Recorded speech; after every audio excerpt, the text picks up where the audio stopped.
మహోన్నతుడా, సర్వాధికారి, ఆది సంభూతుడా, ఈ దినమున మీ వాక్య సత్య సారాంశములను మీరు మాకు దయచేయండి.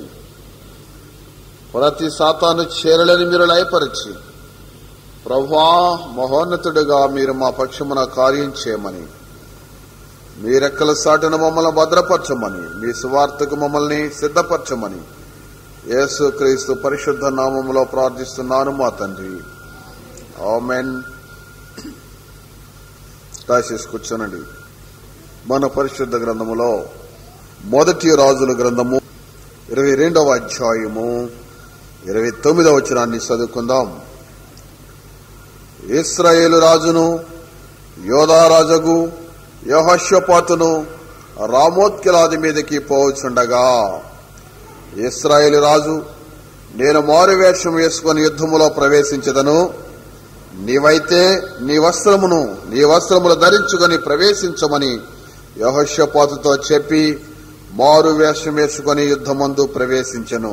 సిరియా రాజు తన రథముల మీద అధికారులైన 32 అధిపతులను పిలిపించి, అల్పులతోనైనను ఘనులతోనైనను మీరు పోట్లాడవద్దు, ఇశ్రాయేలు రాజుతో మాత్రమే పోట్లాడుడని ఆజ్ఞ ఇచ్చి ఉండగా, దీని యొక్క వాక్యాన్ని మనం పరిశీలన చేసినట్లయితే 29వ వచనంలో ఇశ్రాయేలు రాజును యోధా రాజుకు యెహోషాపాతును రామోత్గిలాది మీదకి పోవచుండగా, యుద్ధమునకు ఇశ్రాయేలు రాజు అలాగనే యోధా రాజు అయినటువంటి యెహోషాపాతును, ఈ ఇద్దరు రాజులు రామోత్గిలాది మీదకి యుద్ధానికి సన్నద్ధులై వారి వారి యొక్క సైన్యాధిపతులను, వారి వారి సైనికులను, వారి వారి యొక్క వంతుల చొప్పున వారు బయలుదేరినటువంటి సందర్భం అది. దీనికి ముందుగా దీని యొక్క వాక్యాన్ని మనం పరిశీలన చేసినట్లయితే, యెహోషాపాతు ఇజ్రాయెల్ రాజుతో వియ్యమందుకొని ఇజ్రాయెల్ యొక్క రాజు యొక్క కుమార్తెను తనకు భార్యగా చేసుకుని ఇజ్రాయెల్ యొక్క రాజుతో యోధా రాజు ఆ సంబంధాన్ని కూర్చుకున్నట్లుగా వాక్యం సెలవిస్తుంది. అత్యున్నతమైనటువంటి స్థాయికి ఒక మనిషి పెరిగిన తరువాత అన్ని విషయాల్లో దేవుడు ఒక వ్యక్తిని ఆశీర్వదించిన పిదప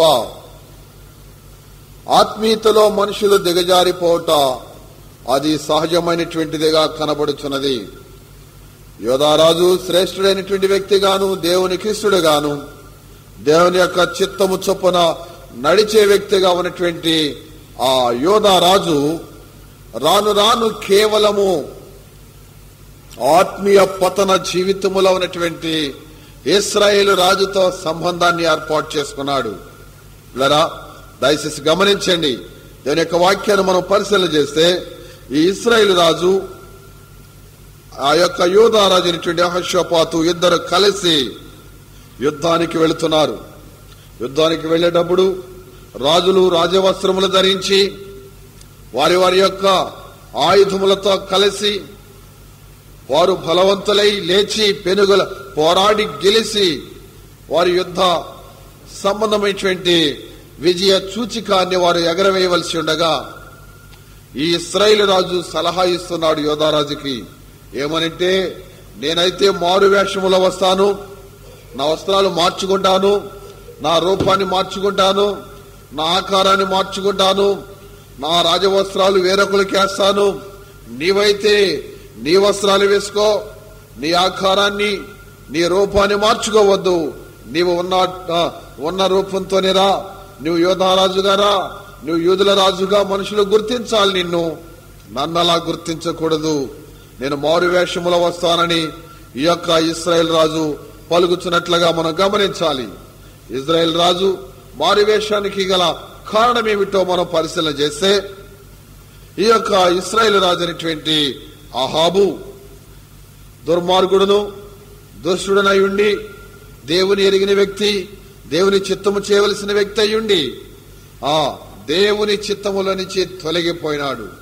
పేదవాడు, నీతిమంతుడు, యథార్థవంతుడైనటువంటి ఆ యొక్క నాబోతు పొలం మీద తన దృష్టి నిలిపి అతని మీద అబద్ధ సాక్షులను అతని మీదకి పంపి అతని రాళ్లతో కొట్టి నాబోతుని చంపి నాబోతు యొక్క ద్రాక్ష తోటను ఆక్రమించుకున్నటువంటి ఆ యొక్క దుష్టుడైనటువంటి రాజుగా కనబడుతున్నాడని మనం చేస్తున్నాను. ఆ సమయంలో ఏలియా ఆ స్థలానికి వచ్చి ఆ యొక్క ఇశ్రాయేలు రాజు అయినటువంటి ఆహాబుతో మాట్లాడుతూ, ఇదిగో నీతిమంతుని రక్తాన్ని ఒలికించి అతని స్వాస్థ్యాన్ని నువ్వు ఆక్రమించుకున్నావు గనుక ఏ స్థలములో ఈ నీతిమంతుని రక్తాన్ని ఒలికించావో ఆ స్థలములోని నీ రక్తాన్ని కూడా కుక్కలు నాకుతాయి, జాగ్రత్త అని ఆ యొక్క ప్రవక్త ప్రకటించి వెళ్లిపోయినాడు. లేదా ఈ భయం అతన్ని పట్టుకుంది, ఈ భయం అతని హృదయంలో ఉన్నది. అతను చేసిన ఆ పాపం అతన్ని ఆవరించి ఉన్నది, అతని పాపం అతన్ని తరుముతూ ఉన్నది. చాలా మంది తమ చేసినటువంటి దోషాలని కప్పుకొనుటకై వేషములు వేసుకునే వారిగా ఉంటున్నారని మనం చేస్తున్నాను. నీ దోషాన్ని నువ్వు ఒప్పుకోవాలి, నీ పాపాన్ని నువ్వు దేవుని దగ్గర సరి చేసుకోవాలి, గాని దాన్ని కప్పుకోవడానికి వీల్లేదని మనం చేస్తున్నాను. చాలా మంది జీవితాల్లో ఇదే పాపము ప్రబలుతూ ఉన్నది, ఇదే పరిస్థితి కొనసాగుతున్నదని మనం చేస్తున్నాను. ప్రియ సోదరి సోదరులారా, చూడండి ఎంత విషాదకరమైనటువంటి విషయం ఇది. ఒక నీతిమంతుని అన్యాయముగా చంపి ఆ నీతిమంతుని యొక్క స్వాస్థ్యాన్ని ఆక్రమించుకొని దేవునికి విరోధమైనటువంటి పని చేసి ప్రవక్త చేత గద్దించబడి ప్రవక్త యొక్క హెచ్చరికకు అతడు గురైన తరువాత కూడా తన నిజ జీవితాన్ని ఒప్పుకోలేని పరిస్థితిలో ఉన్నాడు. అంతేకాదు, నాలో పాపమున్నది, నేను దోషము చేశాను, నేను అపరాధము చేశాను, నేను అన్యాయము చేశాను, దేవునికి విరోధమైన జీవితములో ఉన్నాను, అయ్యో నా స్థితి సరిగా లేదు, ఇప్పుడు నేను పశ్చాత్తాపడాలని అతడు ప్రార్థన చేయడానికి బదులుగా యుద్ధానికి బయలుదేరాడు. దేనికి? ఎలా వస్తుంది జయం? నీకు జయం ఎలా కలుగుతుంది? యుద్ధములో నీకు జయం ఎలా వస్తుంది? అంతకు ముందు జరిగిన చరిత్రలు ఎరిగిన వాడు ఈ ఇశ్రాయేలు రాజు ఆహాబు. పిల్లరా, గమనించాలి. యెహోషువ దినాలలో కూడా యుద్ధ సన్నిధులై ఇశ్రాయేలు బయలుదేరినప్పుడు ఆకాను యొక్క దోషాన్ని బట్టి ఇశ్రాయేలు ఓడిపోతున్నప్పుడు యెహోషాపాతు తన వస్త్రాలు చింపుకొని, అయ్యో దేవా ఇశ్రాయేలు రక్షకుడా, ఎందుకు ఈ అపజయానికి గల కారణమేమిటి? ఇశ్రాయేలు కూలిపోతున్నారు, రాలిపోతున్నారు, ఓటమి పాలైపోతున్నారు, ఓడిపోతున్నారు, యుద్ధములో పారిపోతున్నారు, నిలవలేకపోతున్నారు, దీనికి గల కారణమేమిటి అని ఏడ్చినప్పుడు, మీలో నాకు విరోధమైన కార్యం చేసిన వారు ఉన్నారు, మీలో నా చిత్తము కాక వేరొక దానిని ఆశతో ఆక్రమించుకున్న వాళ్ళు ఉన్నారు, దోపుడు సొమ్ము దొంగిలిన దొంగలు మీలో ఉన్నారు. ప్లరా, దేవుడు న్యాయవంతుడు.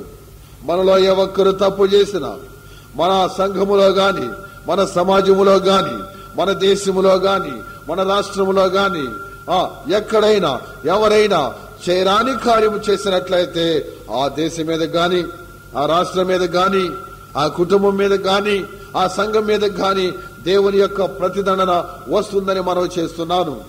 చూడండి, గమనించండి. ఇశ్రాయేల్ రాజు తన జీవితంలో నా తప్పుని పరిశీలన చేసుకోకుండా యుద్ధానికి బయలుదేరాడు. మరొక రాజుని జయించాలి, ఆ రామోత్గిలాదు ప్రదేశాన్ని స్వతంత్రించుకోవాలి, రామోత్గిలాదు ప్రదేశాన్ని ఆక్రమించుకోవాలి, నాకు జయము కావాలి, నాకు జయము రావాలి అనే ఆలోచనతో ఒక శ్రేష్ఠుడైనటువంటి ఒక రాజును పిలిపించుకున్నాడు. ఆ రాజు పేరేమిటంటే యెహోషాపాతు. అతడు చాలా మంచివాడు, నీతిమంతుడు, యథార్థవంతుడు, దేవునికిష్టుడు, దేవుని పక్షముగా ఎన్నో మంచి కార్యాలు చేసినటువంటి మహారాజు. ఆ యొక్క బలిపీఠాలను పడగొట్టి, దేవతా స్తంభాలను పడగొట్టి, అన్య సంబంధమైనటువంటివన్నీ తీసివేసినటువంటి రాజుల్లో ఒక రాజు యెహోషాపాతు. అలాంటి శ్రేష్ఠుడైన రాజు, అలాంటి ఉన్నతమైనటువంటి యొక్క యెహోషాపాతు దుష్టుడైనటువంటి ఆహాబుతో చెయ్య కలిపినట్లుగా మనం చూస్తున్నాం. పిల్లరా, నీతిమంతుడుగా నీ ఉంటే దేవునికి సంతోషమే, కానీ నీవు ఆ నీతిని విడిచి దుష్టులతో చెయ్య కలిపినట్లయితే నీకు అపజయము తప్పదు. ఒక అనీతిమంతుని యొక్క ఆ యొక్క అవినీతిని గద్దించడానికి బదులుగా, అతని దోషాన్ని అతనికి నువ్వు అర్థం చేయడానికి బదులుగా, అతని తప్పు అతనికి తెలియచేయడానికి బదులుగా అతనితో నీవు చేయ కలిపినట్లయితే, అతని దోషాన్ని నువ్వు దాచిపెట్టినట్లయితే, అతనితో కలిసి నీవు ఉన్నట్లయితే, అతనితో నీవు సాగిపోతున్నట్లయితే అయ్యో నీకు కూడా అపజయము తప్పదని వాక్యం సెలవిస్తుంది. కనుక ఈ యొక్క ఆ ఇశ్రాయేలు రాజుతో ఈ యోధారాజు కలిసి యుద్ధానికి వెళుతున్నట్లుగా చూస్తున్నాం. ఆ దినాలలో యెహోషాపాతుతో వచ్చినటువంటి ఆ యొక్క ఆకాను చేసిన పాపం వల్ల అనేకులు చనిపోయారు. సీట్లేస్తే ఖచ్చితంగా ఎవరి మీదకి వచ్చింది ఆ సీటు? ఆకాను మీదకే వచ్చింది. కనుక ఏం చేసినారంటే పిల్లరా, ఇశ్రాయేలులందరూ రాళ్లతో కొట్టి ఆకానును ఆకోరు లోయలో చంపి ఆ రాళ్ల గుట్ట అతని మీద వేసినారు. అది నేటి వరకు అలాగనే ఉన్నది. ఎన్నో సూచనలు కనబడుతున్నాయి. ఆ రాళ్ల గుట్ట ఆకోరు లోయలో ఇప్పటికి ఉంది. దానికి గల కారణం ఏమిటంటే చైరాని పని చేసినటువంటి ఆకాను దోషము దానికి మూల కారణమని ఎరిగిన ఈ ఇశ్రాయేలు రాజు పశ్చాత్తాపడి కన్నీరు కార్చి, అయ్యో నేను అపరాధము చేశానని దావీదు వలె గోని పట్టగట్టుకొని తన పాపపు పరుపు తేలి కొట్టుకొని పోయే వరకు ఏడవటానికి బదులుగా పిల్లరా ఇంకా చేరాని కార్యాలు చేశాడు. అతను బయలుకు ఎన్నో బలిపీఠాలు కట్టాడు. బయలు పక్షముగా ఎన్నో వందల మంది బయలు ప్రవక్తలను ఏర్పాటు చేశాడు. విగ్రహారాధన సంబంధమైన వ్యక్తిగా మారిపోయాడు. ఇశ్రాయేలు రాజయ్యుండి చేరాని కార్యాలు చేస్తుంటే దేవాది దేవుడైన తండ్రి అయిన దేవుడు అతను చూచి అతని పాపానికి పరిసమాప్తము కలుగు చేయాలని చెప్పి అతన్ని ఈ యుద్ధానికి ప్రేరేపిస్తున్నట్లుగా గమనించాలి. యుద్ధానికి వెళుతున్నారు. అయితే పిల్లరా చూడండి, నేనైతే మారు వేషం వేసుకుంటానాయా, నీవు మాత్రం నీ వస్త్రాలతో నువ్వు రా, నువ్వు వేషం వేసుకోవద్దు, నేను వేషం వేసుకుంటాను అని చెప్తున్నాడు. చాలా మంది క్రైస్తవులు, చాలా మంది విశ్వాసుల్ని మనం పరిశీలన చేస్తే ఈనాటి క్రైస్తత్వము కేవలం వేషమే. బైబిలు చేతిలో పాటల పుస్తకం, ఆ దేవుని సన్నిధికి వస్తూ ప్రార్థన చేస్తున్నట్లుగా కనబడుతూ చక్కగా యేసు ప్రభుని ఎరిగిన వారిలాగా ముసుగులు, ఈ ఆకారాలన్నీ కూడా యేసు ప్రభుని ఎరిగిన వారిళ్ళు, ప్రార్థన చేసుకునే వాళ్ళు వీళ్ళు దేవుని సంబంధులు అన్నట్లుగా కనబడుతున్నారు. గాని పిల్లరా అది కేవలం వేషమే అని బైబిల్ సెలవిస్తుంది. వేషధారులకి నిత్యత్వము లేదు. వేషధారులకి దేవుని రాజ్యములో ప్రవేశము లేదు. వేషధారిగా ఉండదలిసావా నీవు దేవునికి విరోధివి. వేసికైనా నిత్యత్వములో ఆ ప్రవేశం ఉన్నది గాని వేషధారికి మాత్రము ప్రవేశము లేదు. మనం వేషం వేసుకున్నామా లేక అంతరంగములో నిజమైనటువంటి జయ జీవితాన్ని కలిగి జీవిస్తున్నామా? మన భక్తి కేవలము ఆకారమునకు వీళ్ళు క్రైస్తవులు అన్నట్లుగా కనబడుతున్నావేమో గాని నీవు ఓడిపోవడం కారణం ఏంటంటే నీ హృదయంలో ఉన్న పాపము. ఇశ్రాయేలు రాజు ఓడిపోవడానికి గల కారణం ఏంటంటే అతని వేషము, అతని హృదయంలో ఉన్న దోషము.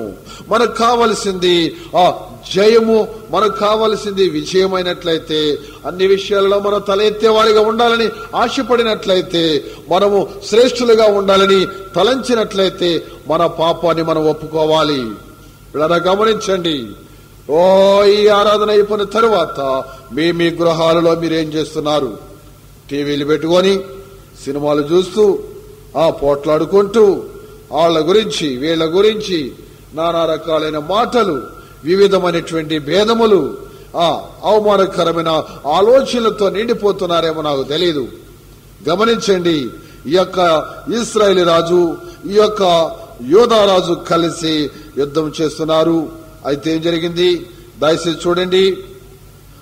31వ వచనంలో మనం చూస్తే, సిరియా రాజు తన రథముల మీద అధికారులైన 32 అధిపతులను పిలిపించి, అల్పులతోనైనను గనులతోనైనను మీరు పోట్లాడవద్దు, ఇశ్రాయేలు రాజుతో మాత్రమే పోట్లాడుడని ఆజ్ఞ ఇచ్చి ఉండగా వేషం వేసుకున్నాడు. కానీ ఈ సిరియా రాజు అంటున్నాడు, ఇదిగా మనం యుద్ధానికి వెళుతున్నాం. ఓ 30 మంది అధిపతులారా, మీరెవరితో పోరాడాలంటే ఇశ్రాయేలు రాజుతోనే పోట్లాడండి, ఇశ్రాయేలు రాజుతోనే యుద్ధం చేయండి, అతన్నే మీరు చంపండి, అతని మీదే మీ గురి నిలపండి, అతని మీదే మీరు ఆ దృష్టి నిలిపి ఎవరితో యుద్ధం చేయద్దు, మీరు ఇశ్రాయేలు రాజుతోనే. అవును, నీవు దేవునికి విరోధమైన కార్యం చేసినప్పుడు సాతానుడు తప్పకుండా నీ మీదే గురి నిలుపుతాడు, నీ శత్రువులు నీ మీదే గురి నిలుపుతారు. దేవునికి విరోధమైన పని చేసినప్పుడు నీను వెంటాడే పరిస్థితులు ఒక్కటి కూడా నేను విడవకుండా అవి వెంటాడుతూ ఉంటాయి. కానీ ఇశ్రాయేలు రాజుకు తెలుసు, వీరందరూ నా మీదే గురి నిలుపుతారు, నన్నే ఓడించాలని ఆలోచన చేస్తున్నారు, కనుక నేను వేషం మార్చేయాలని చెప్పేసి అతని రూపాన్ని మార్చుకున్నాడు, అతని వేషాన్ని మార్చుకున్నాడు. కానీ న్యాయమైన దేవుడు, సర్వాధికారి అయిన దేవుడు, ఆది సంభూతుడైన దేవుడు, మాట ఇచ్చిన దేవుడు, మహోన్నతుడైన దేవుడు, ఆయన మాత్రము ఎన్ని వేషాలు మార్చుకున్నా, ఎన్ని రూపాలు మార్చుకున్నా నీ హృదయ స్థితిని మాత్రం ఆయన తేటగా ఎరిగిన దేవుడు. పిల్లరా, దయచేసి చదవండి. దాని యొక్క వాక్యాన్ని మనం పరిశీలన చేసినట్లయితే 32వ వచనం, అధిపతులు యెహోషాపాతును చూచి ఇతడే ఇశ్రాయేలు రాజు అనుకొని అతనితో పోట్లాటకు అతని మీదకి వచ్చిరి. యెహోషాపాతు కేకలు వేయగా, పిల్లరా, ఈ రాజు వస్త్రాలతో ఉన్నాడు, రాజ్య సంబంధమైనటువంటి న్యాయవంతుడుగా కనబడుతున్నాడు. యెహోషాపాతు అక్రమస్తులతో కలిసి ఉన్నాడు. న్యాయమైనటువంటి రాజవస్త్రాలు కలిగిన యెహోషాపాతు రాజుగా కనబడుతున్నటువంటి యెహోషాపాతు ఎవరి సైన్యములో ఉన్నాడంటే ఇశ్రాయేలు రాజు సైన్యములో ఉన్నాడు. గనుక వీడే అయి ఉండొచ్చు, ఇతనే ఇశ్రాయేలు రాజు అయి ఉండొచ్చు అని చెప్పేసి అందరూ ఇతని మీద గురి నిలిపి అతని తరుముట ప్రారంభించారు. అతడు కేకలు వేస్తున్నాడు. ఇప్పుడు ఏమనంటే, బాబోయ్, నేను ఇశ్రాయేలు రాజును కాదు, నేను ఇశ్రాయేలు రాజును కాదు కాదు కాదు నేను యోధా రాజునయ్యా, నేను తప్పు చేశాను, అనవసరంగా దేవునికి విరోధమైన పని చేశాను, ఈ యుద్ధములోకి నేను రాకూడదు, కానీ ఈ యుద్ధములోకి నేను వచ్చాను, అయ్యో నేను అవివేకి నేను కేకలు వేస్తూ, అతడు కేకలు వేస్తూ మనుషులకి దేవునికి వినబడేటట్లుగా అతడు కేకలు వేస్తూ అరుస్తున్నాడంట. అవును, మనకు అపజయం కలిగేటప్పుడు, మన అడుగులు తారుమారైనప్పుడు, మనము దారి తప్పిపోయినప్పుడు, మనం మనుషులు ఎదుట, దేవుని ఎదుట మన తప్పుని ఒప్పుకోవాలి. అప్పుడు దేవుడు తప్పకుండా సహాయాన్ని కలుగు చేస్తాడని మనం చేస్తున్నాను. అయితే యెహోషాపాతు కేకలు వేస్తున్నప్పుడు 33వ వచనంలో చూస్తే, రథాధిపతులు అతడు ఇశ్రాయేలు రాజు కానట్టు గుర్తుపట్టి అతని తరుముట మానివేసరి. నీ అవివేకాన్ని బట్టి పరిస్థితులు, వాటి ప్రభావాలు నిన్ను తరుముతున్నప్పుడు దేవుని ఎదుట, మనుషుల ఎదుట కేకలు వేసి ఒప్పుకోవాలి. కేకలు వేసి కన్నీరు కార్చి నీ జీవితాన్ని ప్రార్థన పూర్వకముగా నువ్వు సరి చేసుకోవాలని మనం చేస్తున్నాను. నీ హృదయంలో ఏ విధమైన ఏ ఒక్కటైనా పాపము దాగి ఉన్నట్లయితే, నువ్వెన్ని వేషాలు వేసుకున్నా ఆ పరిస్థితి నిన్ను తరిమి పట్టుకుంటుంది. ప్రియ సోదరి సోదరుడా, ఈ సత్యాన్ని గమనించాలని మనం చేస్తున్నాను. ఇతడు కేకలు వేయట ప్రారంభించినప్పుడు వారేం చేశారంటే, ఇతడు కాదు అని అతని వదిలేసినారండి. లేకపోతే ఈ యొక్క యోధారాజు కూడా యుద్ధములో మరణించుండేవాడు. చూడండి, అవివేకాన్ని గ్రహించి తన తప్పిదాన్ని గుర్తించి ఒప్పుకొని పశ్చాత్తాపట్టు వలన అతడు రక్షించబడ్డాడు. అతన్ని వారు విడిచిపెట్టారని మనం చేస్తున్నాను. అలాగే 34వ వచనంలో చూస్తే, పిమ్మట ఒకడు తన విల్లు తీసి గురి చూడకయే విడువగా అది ఇశ్రాయేలు రాజుకు కవచపు కీలు మధ్యను తగిలిన గనుక అతడు నాకు గాయమైనది, రథము తిప్పి సైన్యముల నుండి నన్ను అవతలకు తీసుకుపోమ్మని తన రథసారథితో చెప్పాను. ఈ ఇశ్రాయేల్ రాజు ఎవరు అర్థం కావట్లేదు. మరి సిరియా రాజు ఆజ్ఞ ఇచ్చాడు, ఇశ్రాయేల్ రాజుని చంపండి, ఇశ్రాయేల్ రాజు ఎక్కడున్నా సరే మీ 30 మంది వాడిని చంపండి, గనులతో అల్పులతో మీరు యుద్ధము చేయవద్దని ఆజ్ఞ అనేది కనుక ఎవరి మీద ఏమి వేయాలో అర్థం కావటం లేదు. రాజు ఆజ్ఞ ప్రకారం వీరు యుద్ధం చేస్తున్నారు. మరి ఇశ్రాయేల్ రాజు ఎవరు అర్థం కావటం లేదు. ఇక వాడు ఏం చేశాడంటే, అయ్యి వృధాగా ఉండి ఏం చేస్తానని ఒక బాణము తీసి గురి చూడకే వదిలేశాడు. అంతే, గురి లేదు, ఏమీ లేదు.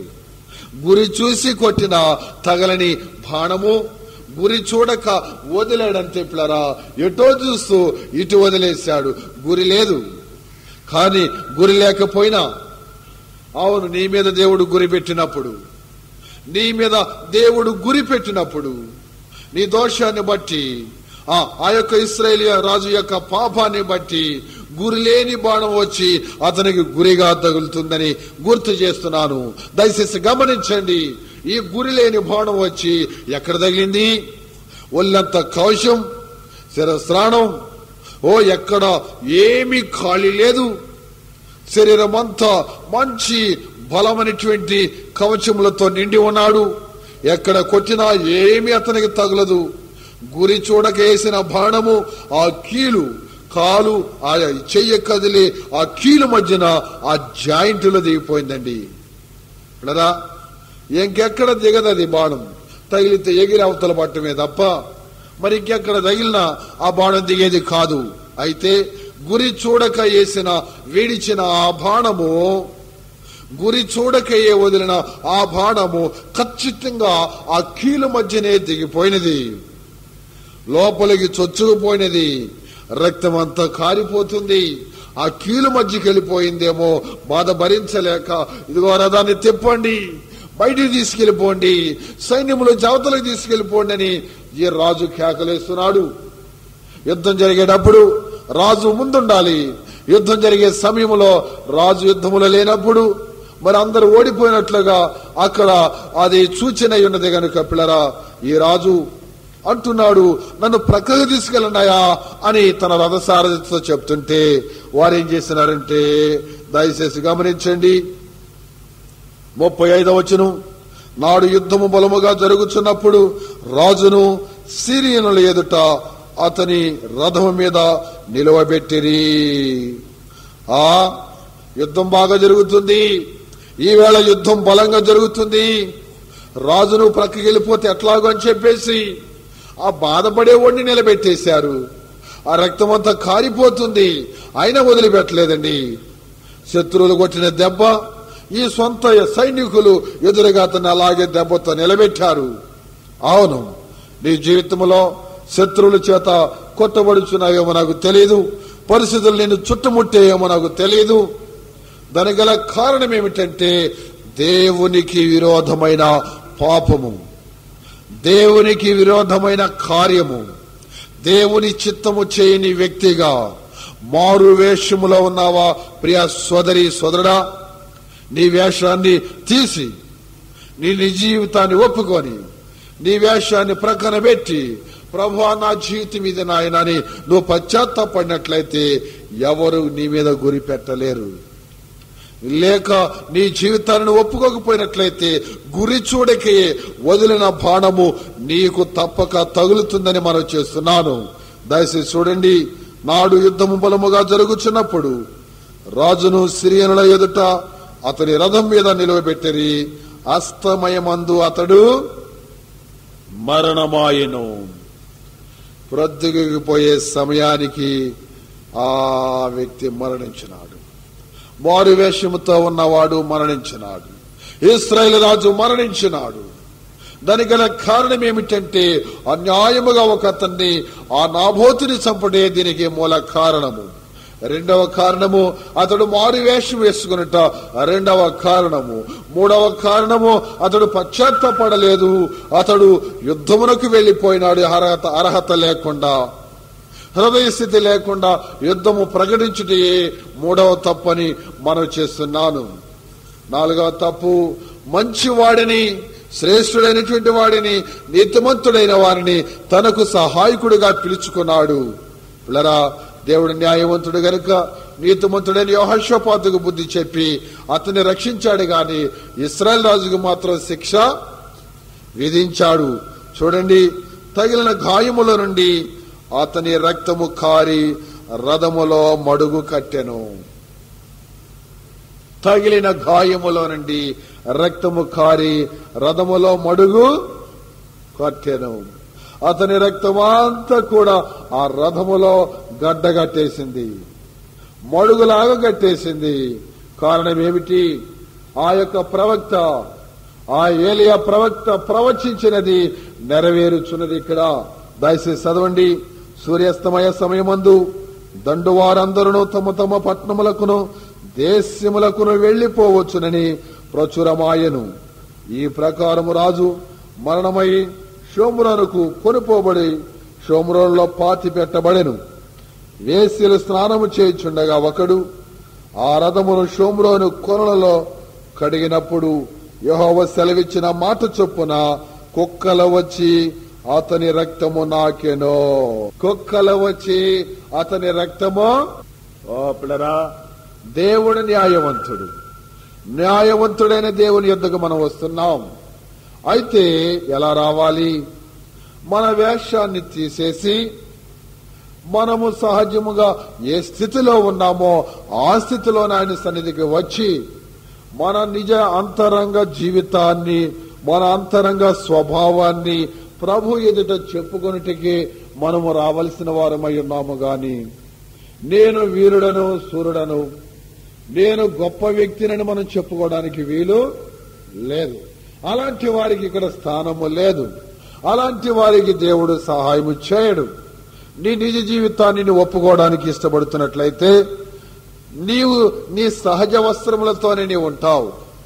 అప్పుడు దేవుని యొక్క కృప నీకు తోడయుండి నీ కష్ట సమయాలలో నీకు సహాయం చేసి తప్పకుండా నీకు విడుదల, విమోచన అనుగ్రహించును. కనుక ప్రియ సోదరి సోదరులారా, నేను ముగించబోతున్నాను. ఈ యొక్క ఇశ్రాయేలు రాజు తన వేషాన్ని మార్చుకున్నాడు, తను మారు వేషములో ఉన్నాడు. ఈనాటి క్రైస్తవ సమాజము కూడా మారు వేషం ధరించిందండి. హృదయములో శాంతి లేదు, సమాధానము లేదు, సంతోషము లేదు, పరిశుద్ధత లేదు, నీతి లేదు, ఆత్మ నింపుదల లేదు, యథార్థత లేదు. కానీ వేషం మాత్రం క్రైస్తవుడు, క్రైస్తవురాలు, విశ్వాసి, విశ్వాస వీరుడు అన్నట్లుగా కనబడుచున్నావు. గాని నీ అంతరంగములో నిజమైనటువంటి విశ్వాసాన్ని కోల్పోయిన వ్యక్తిగా ఉన్నావు. దానికి గల కారణం ఏమిటంటే ఆ యొక్క అహాబు చేసిన ఏదో ఒక దోషము నిన్ను పట్టి ఉన్నదని మనం చేస్తున్నాను. శరీరాశో, నేత్రాశో, లేక ఏదో ఒక ఆశ, ఇచ్చ, వాంఛ, ఏదో ఒక నియమము, ఒక పాపము బలముగా నీ బ్రతుకులో ప్రవేశించి నీవు కేవలము నామమాత్రపు జీవిస్తున్నావన్న వ్యక్తి మాత్రముగా కనబడుచున్నట్లుగా కనబడుచున్నావు. గాని అంతరంగము మృతమనిదిగాను చచ్చిన స్థితిలో ఉన్నట్లుగా నీకు నీ అంతరంగము అర్థం చేస్తుందని మనం చేస్తున్నాను. ఈ సత్యాన్ని గమనించాలని ప్రతి ఒక్కరికి తెలియబరుస్తున్నాను. నీ హృదయంలో జయ జీవితాన్ని కలిగి ఉన్నావా, లేక అపజయముతో కురింగిపోతున్నావా? ఒక్కసారి పరిశీలన చేసుకో. కురింగిపోవడానికి గల కారణం ఏమిటో ప్రభు యొద్దకు తీసుకురా. ప్రభు, ఈ జీవితంలో కురింగిపోతున్నాను, దానికి గల కారణం ఏంటని అడుగు. ప్రభు చెప్తాడు. ఒక వ్యక్తితో దేవుడు చెప్తున్నాడు, ఇదిగా నువ్వు నరహత్య చేశావు కదా. ఏమిటి నరహత్య అంటున్నాడయ్యా? ప్రభు నాతో నరహత్య చేసేవంటున్నాడయ్యా, ఏమిటి అని ఆ యొక్క స్త్రీ ఏడిచి దేవుని సేవకుల దగ్గరకు వచ్చి ఏడవటం ప్రారంభిస్తే, ప్రార్థన చేసుకోమ్మా, మరలా ప్రవే చెప్తాడంటే ఆమె వివాహము కాక ముందు పిల్లరా ఆమె ఒక గర్భాన్ని తీసివేసినట్లుగా దేవుడు చెప్తే అప్పుడు ఆమె జ్ఞాపకం వచ్చింది. అయ్యో నిజమే ప్రభువా, ఇప్పుడు నేను అయ్యో నడి వయసుకు వచ్చాను గాని నా యవ్వన కాలంలో గర్భపాతము చేసిన వ్యక్తిని కదా. అయ్యో నేను నరహంతకురాలని ఆ స్త్రీ ఆడవటం ప్రారంభించింది.